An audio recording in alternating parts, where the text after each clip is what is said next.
Hi and welcome to the Andy Gorman Golf One Putt podcast, and I'm here with my very good friend and this week's special guest, Gareth Shaw. Gareth, we've got a great show lined up. We've got season ending. Father and son, the PNC Championship. We're going to talk about that. We're going to talk about child prodigies for some particular reason. I don't know quite why, but we will get into that. European Tour scheduling and also old brands that you may have played with.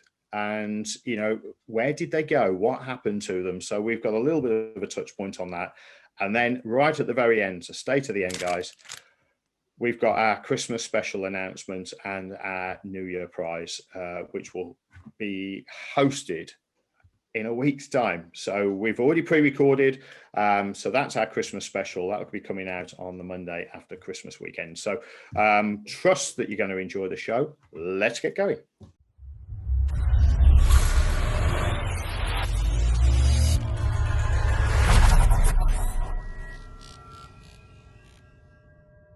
Morning, Gareth. How are you? Yeah, very good, Andy. Thank you. It's all gone a little bit quiet golf-wise, which is good. Obviously, this time last week we were anticipating, sort of a US Open, that should have been finished but had to be dragged on a day. So, it's kind of. I think it's just glad that 2020's golf season's finished, and we've got 2021 to look forward to. I mean, it's just we've got anticipation, which is great, and I hope that everything's going to fall into place quite nicely. I mean, I've got to say that I was particularly enjoying some football at the weekend, but I'm not going to ask any Crystal Palace supporters to join us today, just in case we upset them. For those of you who don't know, I was celebrating. It should have been in May. When did we celebrate? Was it July? Something like that. Liverpool's after 30 years victory, and slightly clinical. I think is the best way to describe the Liverpool Crystal Palace game this weekend. But there's been some interest about a little game with some dads and lads and over in the States. I'm going to throw it out there because it's a conversation piece. It's a challenging piece. We've touched on it, not really talked on it in great depth, I don't think, in the past, but certainly touched on it. Child prodigy, father and son challenge. Look, what's your thoughts on the media hype? This is where I'm going with this, on the media hype on a young man called Charlie Woods, who's got an old man who can play a bit. For those of you who have missed the thread somewhere along the line, it's Tiger Woods. What's your thoughts on the way the media is hyping Charlie? It's a difficult one, isn't it? Because it's almost like you think of any famous sports stars. You could go back to that kind of footballing days, like George Best and people like that, and Kenny Dalglish in terms of football terms, and same with Greg Norman and Nick Faldo. I imagine this was the same, but with the kind of media and the social media that we have now, I think Charlie broke the internet Saturday into Sunday. It was absolutely ridiculous, but I love the way they both approached it. I love the way that Tiger approached it, because it was very much quite relaxed. But when they were on the course, it was game on. They were there to win, which I thought was an amazing mentality to kind of have. And they both played that way as well. I know. It's the crazy thing for me. I mean, Becky and I have talked about it over the weekend with the shots that we've watched, and crikey, like you say about the internet breaking down, but. When you look at some of the shots, and we'll sort of put them out there, some of the shots that we're pulling off, the links and the feeds, a little bit of work for Gareth to do before just sending this one off. But I mean, the Eagles he has his first eagle in front of the eyes of the world watching him play golf. It's just incredible, sort of like, hey, Dad, I've got this. But, the mannerisms, he's just like his old man. Fist pumps, the walking birdies.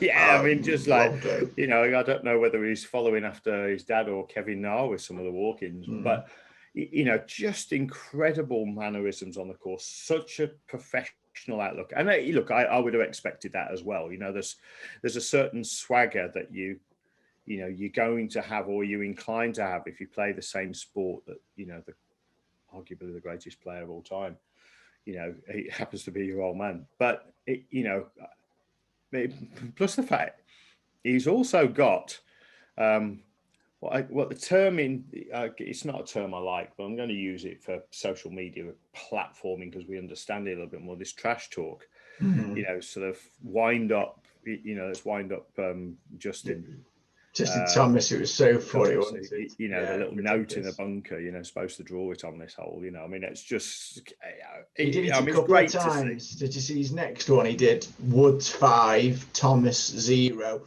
in terms of green jackets. Just put a little one out there. Right. Okay. Yeah.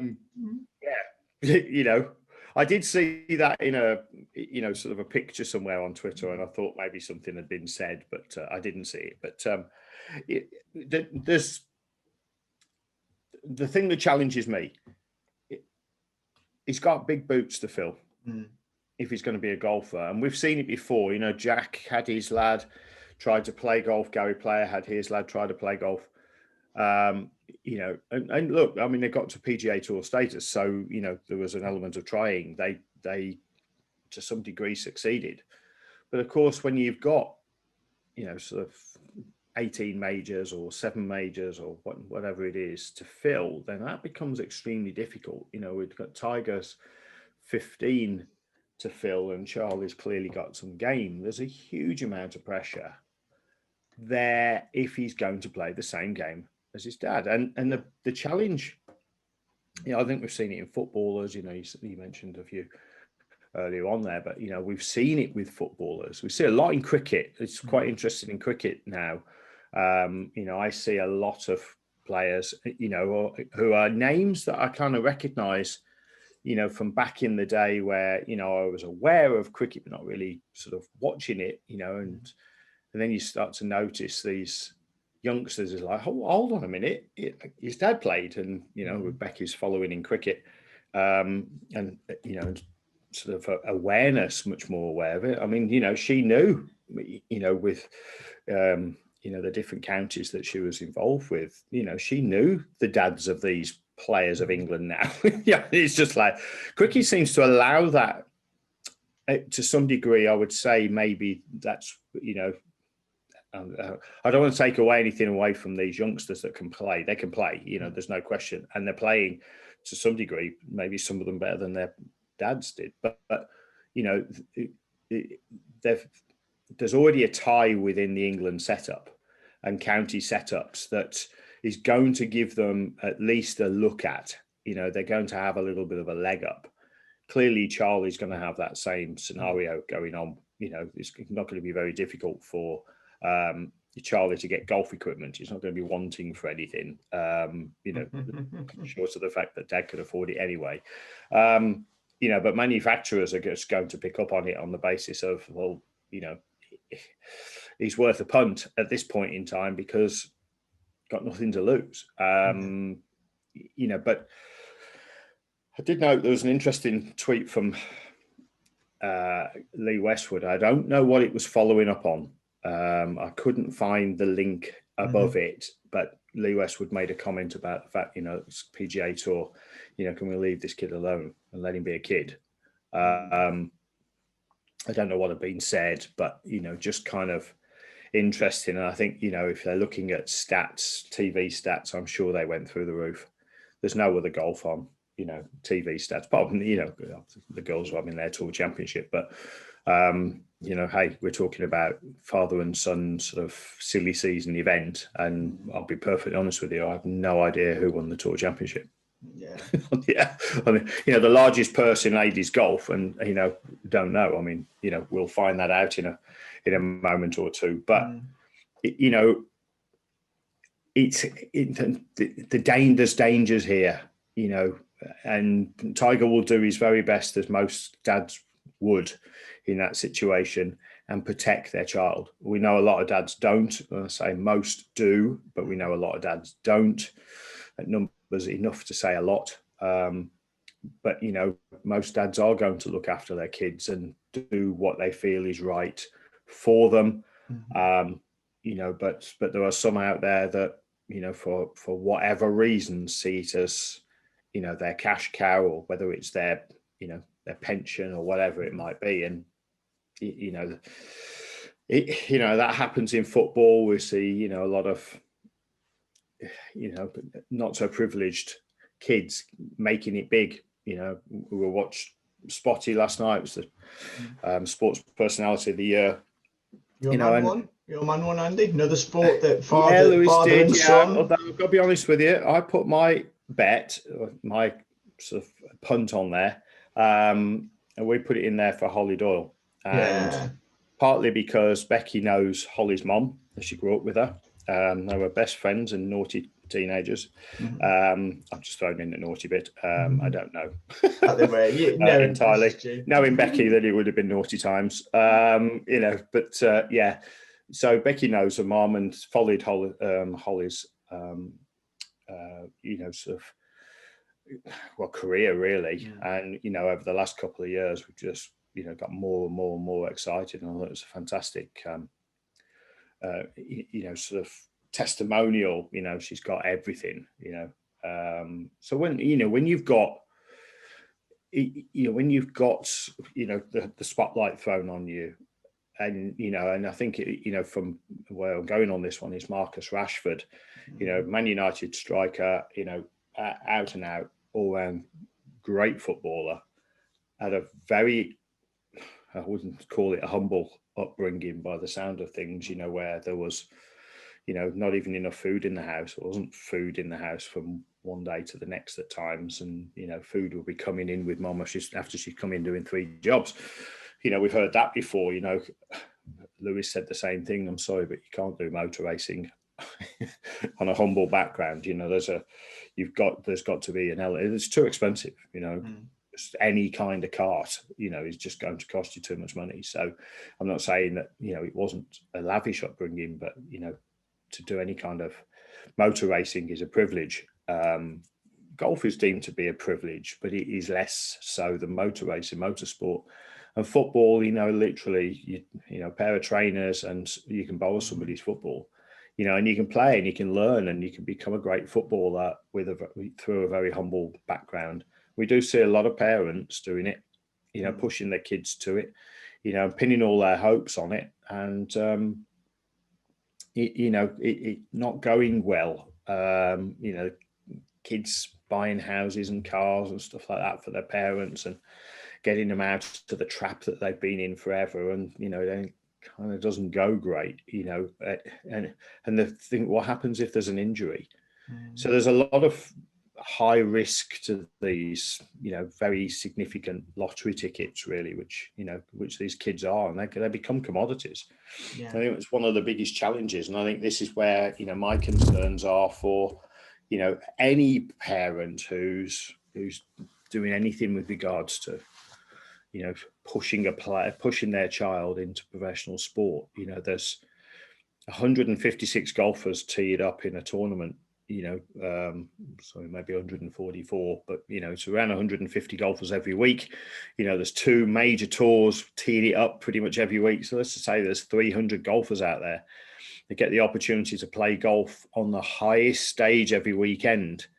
And, you know, in motor racing, you've got 20 guys starting on the grid, you know, and, you know, rest of the formulas, very few. So now all of a sudden, you know, it's down to fractions. But even a tour card, you know, is nobody. Oh, you might get a couple of sponsors invites, but you know, because of who you know or who dad knows, or but it's extremely difficult to make it.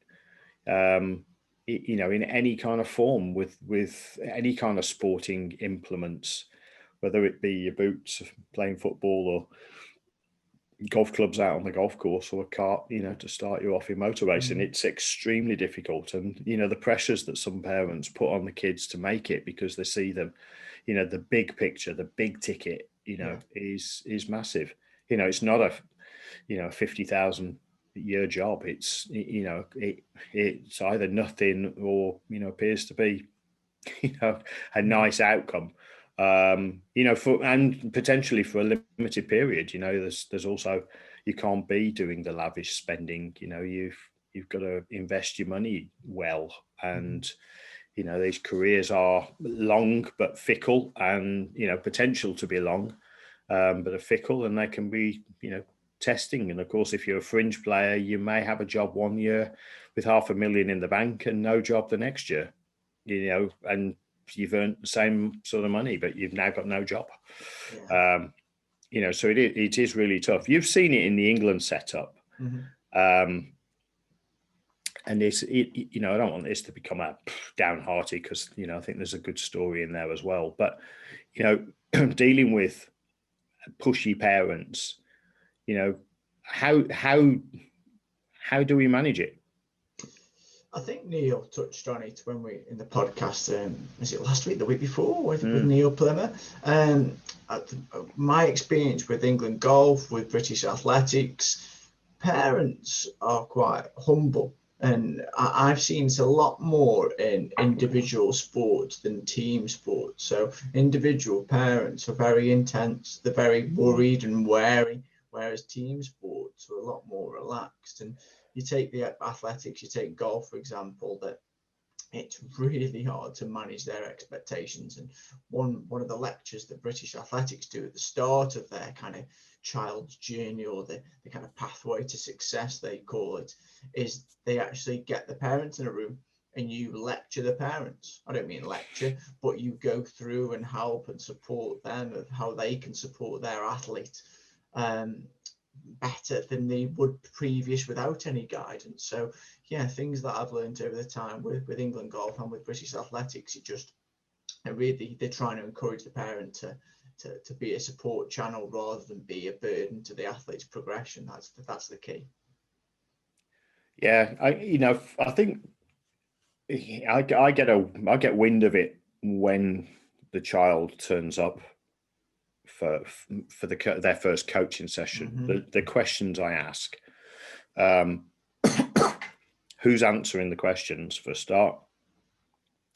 And it doesn't matter to me whether it's an 8-year-old, which is about the youngest that I'll take on board. Obviously, invariably, it's a parent that picks up the phone and says, "Oh, I'd like you to have a look at my 8-year-old son or daughter," or they need help with their putting or their short game, and we believe you to be good enough to be able to do that. You've worked with certain players in the past, so they start to wax lyrical about your credibility, and then go on about the fact that their kid has qualified for this and their kid has qualified for that. And the smile on my face, I think, says it all. When that happens, because sometimes just teeing up in a competition, you don't have to qualify. You just enter.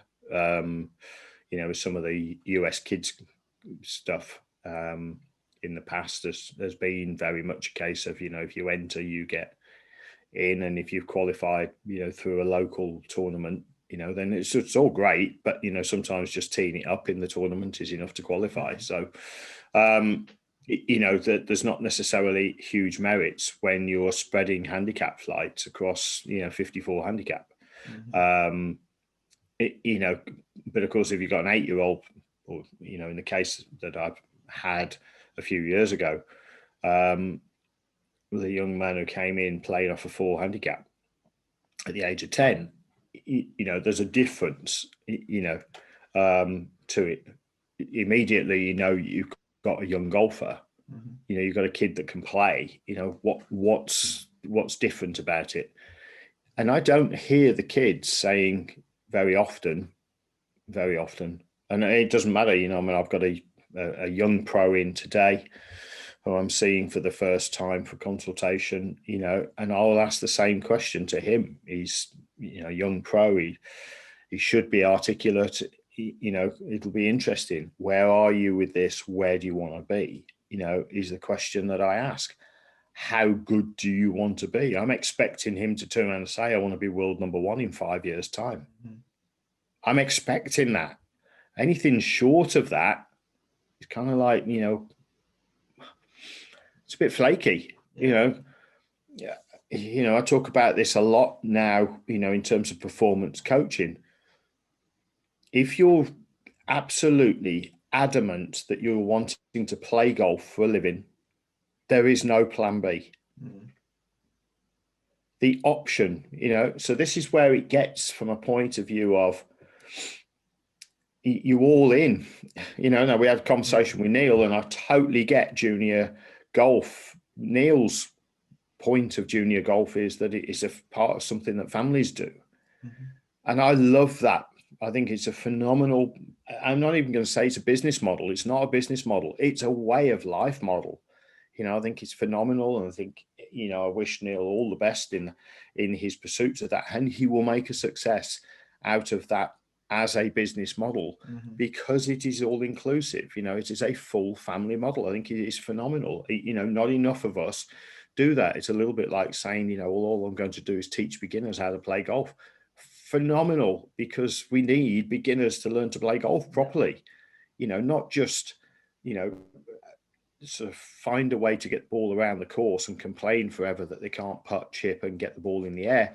We need folk to understand that there are some basic principles that help you to play the game better.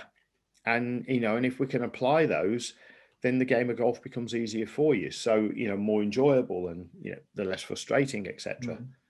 But when it comes down to elite players, there has to be a mindset that once a player gets to a certain point and says, yeah, this is what I want, the mindset has to be, I'm going to be the best.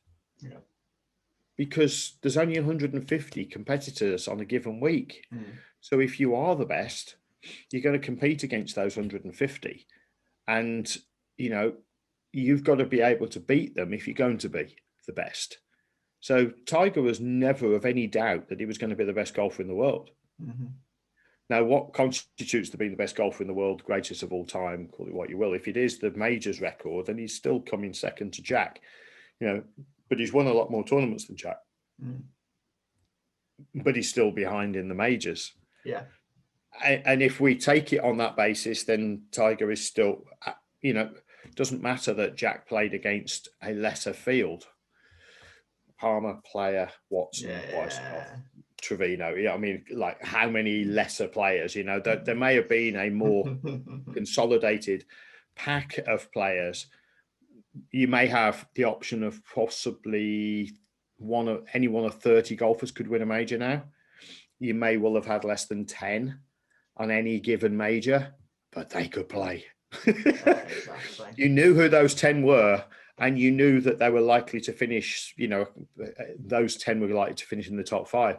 So, and look, multiple major winners, all the time, when you look at it. So you've still got to, sort of batten that one down a little bit. And arguably, you could say that wins around the world and everything else that Tiger's had, he's had more wins than Jack, but Jack didn't travel as much. You can't always compare. Different times as well. Different times. Yeah. You can't compare against equipments either. Oh, if Jack had have had this equipment, Jack was going to win anyway. And Jack played with comparable equipment to everybody else. I mean, there was an argument to say that the golf ball he used was inferior to everybody else's. But he still made a way of getting it around the course. I mean, whatever golf ball he had, he still had the best clubs, in those McGregor clubs. I mean, as all major champions did back then, they played McGregor or Wilson typically. There was very limited supply of premium quality. You knew where it stood, and it didn't look very much further than those two brands. Yeah.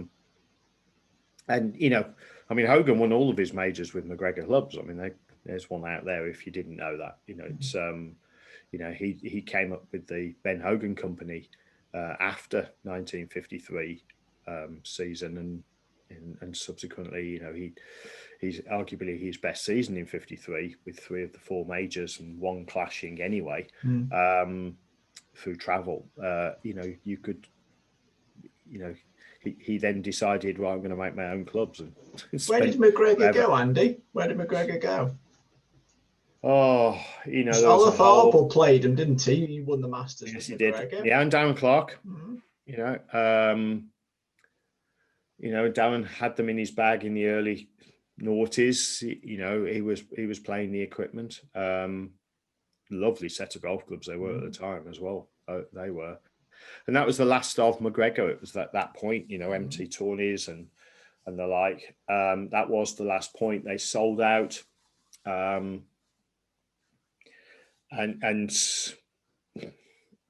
they sold out. I think they went under.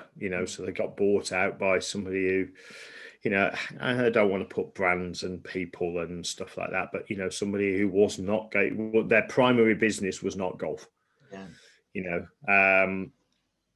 But what a brand, and what equipment it made. Now arguably, Muir has stepped up to the plate of making Jack Nicklaus clubs. They're very nice, by the way. They're very, very nice. Yeah, they are. And they make.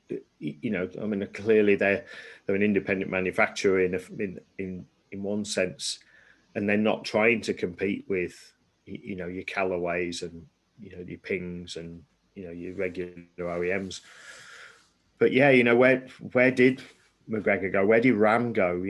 Prominent names. Tom Watson, Jack Nicklaus, Nick Price. Zebra putter, Andy. Zebra putter. Yeah, I still love that zebra putter. I know. I did try it for a while. I did struggle with it, to be honest with you. I through my toils on the green when they started. I like the concept of all the lines, and but I struggled. I struggled to find a putter to work anyway in the early 90s. It was once I got the yips, it was pretty much curtains for any kind of putter, really. I mean, it just wasn't happening. So, but we talk about the big brands. I mean, look at Maxfly. I mean, Dunlop, Maxfly, Slazenger. Wow. Again, names that back in the day. Penfold, I see, are making a bit of a resurgence. The Sevi gloves look very nice from Penfold, by the way, Andy. Little Sevi logo on the wrist. Right. Yeah, cool. I mean, Sevi was a Penfold player at one point in time. I'm not sure what clubs he had in the bag, but again, it's something, Sevi used to play with Sounder clubs in America and Slazenger clubs over here. I mean, what was that all about? Probably from the same manufacturer in the Far East with a different stamp on. I'm pretty sure that's what it would be. But, they did look different. That was the thing I would say. The images did suggest that they looked different. But gone were the days where, you had sets of clubs over here, and you travel with them. It's now, obviously, of course, you do travel with them, but yeah, and clubs go missing from time to time. That's another thing. It's transporting on tour is a challenge. Clubs arrive a little bit late sometimes because they've missed the ferry. There's a fella, Brian, he used to look after the players' clubs on tour, and he used to put them into a truck and drive the truck across Europe from tournament to tournament, and the players used to pay him, to make sure the clubs arrived safely. I remember we got to Ireland, let's say it was probably 2012, but and players were waiting for their clubs on the putting green, twiddling their thumbs, sort of hanging around, talking about different things, and it was funny, just hanging around waiting for the clubs because Brian had missed the ferry by. I bet it was like the postman arriving. Oh my word, yeah. It was just like everybody hoarding into the back of the van. We knew obviously that he'd missed the ferry, but and then he's got to drive all the way across from one side of Ireland to the other. It was another sort of hour and a half or so, 2 hours before, once he's got off the ferry. So yeah, there's a lot to be said for traveling with your clubs, but it's also that in itself is hard work. Do you think it's easier now for kind of new companies into golf, or is it more difficult because of the big players have got such a big percentage of the market? You know, I mean, that in itself is an incredible question, really. I mean, you know, is it easier? I think it's easier to get your product into the market, but then you are up against some massive, massive players, massive hitters in the, you know, marketing. We didn't do marketing back in the day. We did it, you know, it was largely player endorsements. Yeah. You know, a player endorsement's going to cost you, even if a player wants to do it for free, it's going to cost you some money because you've got to look after the management company for, you know, setting up the paperwork, and that might cost you £10,000 or £20,000. You know, so you know, a player, if he really likes the product, may well play the product for nothing. You know, just may do that. He's going to want to get paid for it. You might throw in and tie in some bonuses in there, but yeah, ultimately he's going to want paying in some way, shape, or form, unless he can afford not to. So, you know, again, it always comes down to the fact that these are interesting questions on the basis that there is not a definitive answer. I don't, you know, you've got to have some ridiculously good money to do what PXG's done. And then PXG is having to adapt its model. It came in with the, you know, sort of middle four-figure set value, and all of a sudden the prices of everything else has gone up. What PXG has done is not necessarily made a model for itself. It's meant that everybody else will charge more. Yeah. And it's not the guy who's selling the product that's making more money. It's the manufacturers that are making more money, which then they would arguably say they're spending more in the way of, you know, endorsement fees and marketing, and it's all going up. It's exponentially going up everywhere you look. The costs are going through the roof. So it is a challenge, you know.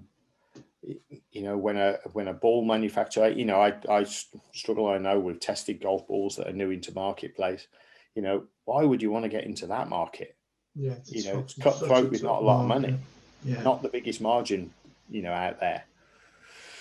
I mean, Ian Poulter, the clothing line, wound up his clothing company, you know, after arguably, it's say, you know, 10 years or so, I think it was. And he made some beautiful garments. The trousers were stunning. Stunning pairs of trousers. I've seen your wardrobe, mate, so you can keep those thoughts yourself. But yeah, I mean, you know, Pulse puts it out there, doesn't he? You know, he's he's charismatic, and, you know, he's quite happy to wear something a little bit louder, or, you know, sort of or less golf. You know, he would have probably been one of the first brands to have had a hoodie out there, given half the chance. So, yeah, I think it's you know, when we look at the playability of equipment nowadays, it's easy to get clubs made. And I think that's one of the things, you know, it's easy to get clubs made. I mean, you know, I'm having conversations a little bit later with a guy who's developed a putter, and, you know, thinks it's great. So I'm hoping I'm going to see the products. I've seen his shaft, and, you know, I like the way that it performs. And, you know, there's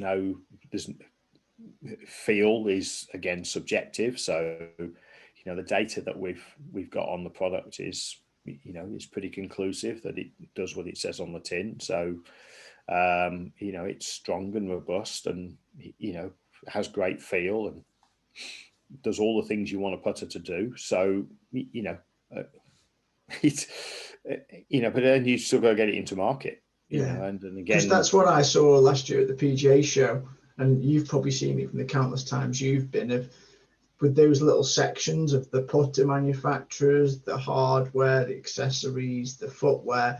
Everybody's got the best product in their eyes. And, and it's such a big show that you think, wow, these people, it's going to be a hard slog for your product to stand out from the crowd.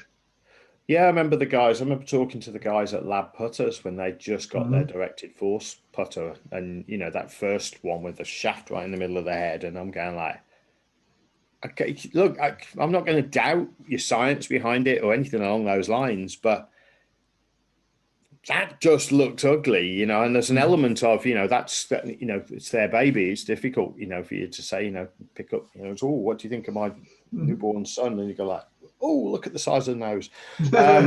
you know, do you tell dad, you know, that, you know, and I am a little bit blunt when it comes to, if something doesn't fit the eye when I've got to put it down 25 times around, I'm not going to use it. Now, if it means that I'm going to, am I cutting my nose off? Oh, excuse the pun. To spite my face here. If it means that I was to use it only 18 times, could I use it?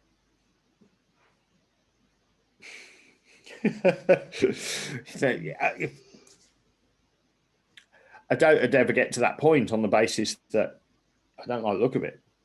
So there's the brain's telling us that we don't want to use it, you know. And this is sometimes, you know, I like it when a manufacturer comes through and they go on and they wax lyrical about their products and it actually works. I like it because it doesn't happen very often. You know, training aids and everything, you know, they throw us loads of stuff at us and we've been very fortunate. We've seen some phenomenal training aids, but, you know, throwing stuff and going like, wow, this is amazing. This is amazing. It's like, well, what's it supposed to do? Yeah.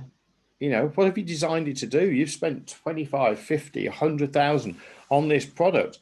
What's it actually designed to do? Because at first hand, I can't figure it out.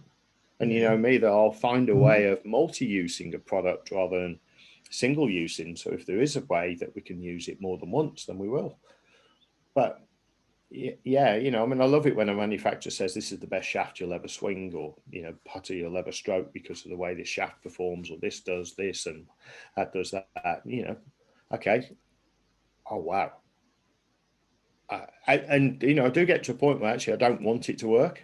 You know, I want it to fail. I want it to be shit. You know, I don't want it to be able to perform as well as it does. And I tell the guys, you know, when I give them my, you know, sort of opinion of it afterwards, I say, look, you know, I actually didn't want it to work. And these are the reasons why I didn't want it to work, you know. So tell them, partly because you were full of hot air and everything else. But tell you what, you got a product. You got a phenomenal product. Now what you've got to do is figure out how you're going to get it into market, because that's the toughest challenge of all. Yeah. You know, and you've got to go where your diverse audience is, which is America. Have you now got a patent? And have you got the money to go and market it? Because, you know, 100 grand will just a little drop in the ocean. You know, I mean, that's no money at all. Yeah. Especially when we're showcasing the product at the PGA Show and things like that. It's a big expense. It's a big commitment to go and showcase you and your brand at the PGA Show. Yeah, I mean, there's 25 grand to do it half decent. You know, so, and you're not getting much for that. You know, what are your thoughts on this year's show, Andy? The virtual kind of aspect of it. Do you think it'll work? Are you going to attend? Well, I haven't registered. So, you know, I'm a browser anyway, so you know, I'm not one that's going to go in and book appointments to, you know, to go and see stuff. I'm always intrigued about it. I've missed going this year, in January. I really did, but mine was there for you. We had the conversation. Yeah, you know, needs must, you know, for stuff that was going on here, and I'd had 10 years of going, and that, you know, that in itself was phenomenal. But you know, it's you know, and I've been 13 times, so you know, I've not. There was a big gap in the middle, but you know, it's yeah. I like to browse around, just like to sort of take it in, you know, not necessarily. I'd have 2 or 3 appointments a day, and then, you know, they're pretty diverse areas of the, you know, going around, and then you're looking for that something, you know. I'd always have a little pot of gold ready to go and spend, you know. So, you know, there was always a budget there to bring some training aids back that I hadn't seen before, would never see again. I've probably spent half of that and never used the product again, you know, having got it back to the studio and tested it. And, you know, so virtual, I don't know how they're going to do virtual, and it'd be great if they can do virtual and say, well, you know, here are the options for training aids, you know, training aid companies, and to do, you know, I don't know how they would set it up. I don't know what the costs would be. You know, I've had no press packs or nothing's come out. Nothing. Just that pre-register stuff's come out. Yeah, I mean, you know, I would have thought the opportunity to, you know, to sort of put your product out there, having been a trader in the show before, possibility of, folks sort of having a look and seeing what you do, and it could be a good opportunity for them, but absolutely nothing. But I can't see how manufacturers would spend any kind of money either, with it. It's virtual. So you showcase, but I think it'd be relatively, look, you see the Callaway stands and the Titleist stands and things. They're $1 million stands. I mean, it's, they look spectacular, but you couldn't, what you're going to charge for a virtual show? There's no showcasing. So I think it's a good opportunity for the PGA merchandise show as a brand to think about how it's going to change the way it does things or improves it. You touched on it at the start, but the 2021 European Tour schedule. What do you like about it? What are you excited about? I'm not over depth, to be honest with you, with it. I like the fact that there's tournaments dotted around. We've got a UK swing in effect again. It looks like, we've got those tournaments. I think, it's a packed, what is it 44 weeks or something like that? Yeah, exciting. So I think, when I look at it from that point of view, the playing opportunities are phenomenal. Of course, it'll be interesting to see how things pan out economically and politically and travel-wise. I mean, look, if the European Tour started tomorrow, you couldn't travel from the UK. All UK-based players can't travel. So, that's going to be interesting to see. We didn't have that the first time around. So it's going to be interesting, as much as I think the schedule is it's packed, and I don't know how many we've played this year all told. I can't remember the exact number, but there's a lot more than last year, this last season, and I am looking forward to a full playing schedule for the players as much as anything else, because it's extremely difficult when you haven't got momentum. I think the players now appreciate a little bit more what they've got and what they've had, and that there was a point of maybe they didn't appreciate it. Some of them, maybe even a vast, significant amount of them, but certainly, they needed to be reined in. It needed to be reined in. It's probably not the right phrase, really, but it's just it's a toughie. Sometimes we just have to appreciate what we have. And I say in some cases, I think, folk were a little less appreciative than they maybe needed to be or should have been. And, we see that now, the players appreciate the opportunities they get, and, a whole lot more.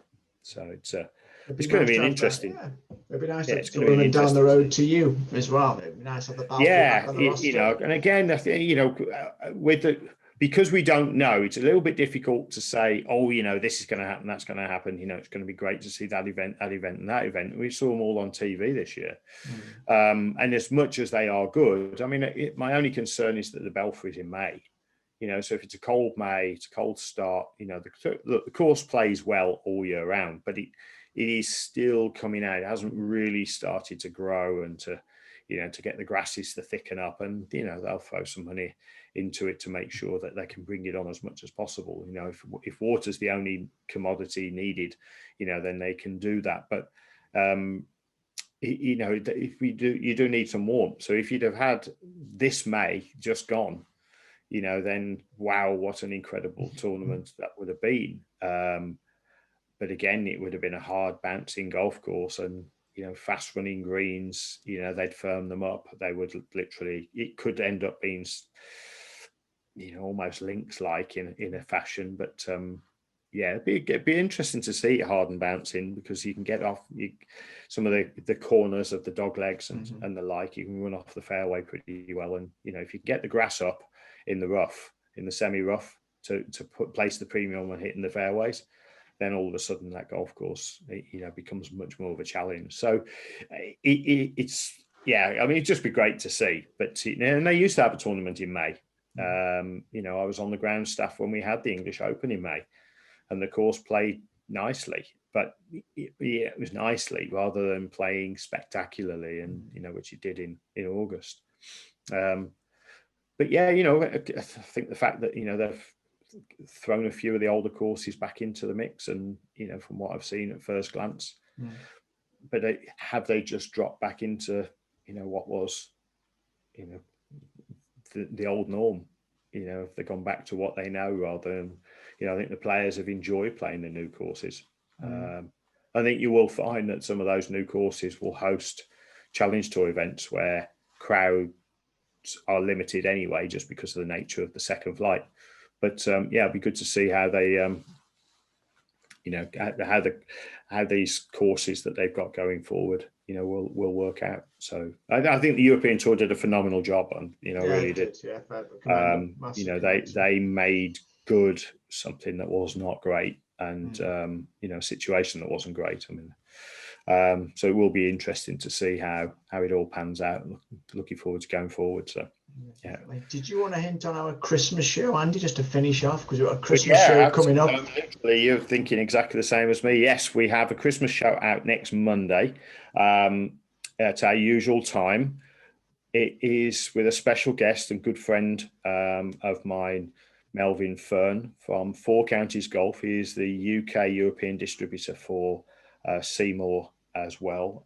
He talks about his other brands as well. We gave him a little bit of license to talk about that. It is predominantly a Seymour show, and because of that, Seymour UK are offering our UK audience, UK and European audience, the opportunity to have a custom fitted putter, custom fitting with me, and a custom built putter from Melvin and Seymour for the new year. So look out for that for next week. That's for all of our UK audience, UK and European audience.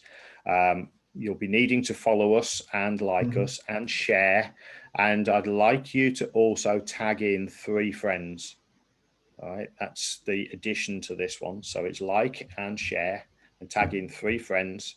And that's on Twitter, Instagram and Facebook. You'll see that popping out there. And if you can do that, you'll get entered into the prize draw. The prize draw will come out first part of the new year. We will launch that on the 4th, the show of the 4th. So we've got a bit of work to do between now and then. So that the show, the first week of January, and we will have that prize announced in 2 weeks' time. So it's a spectacular prize. It has a value of around about £400 sterling. So it's a terrific prize going into the new year.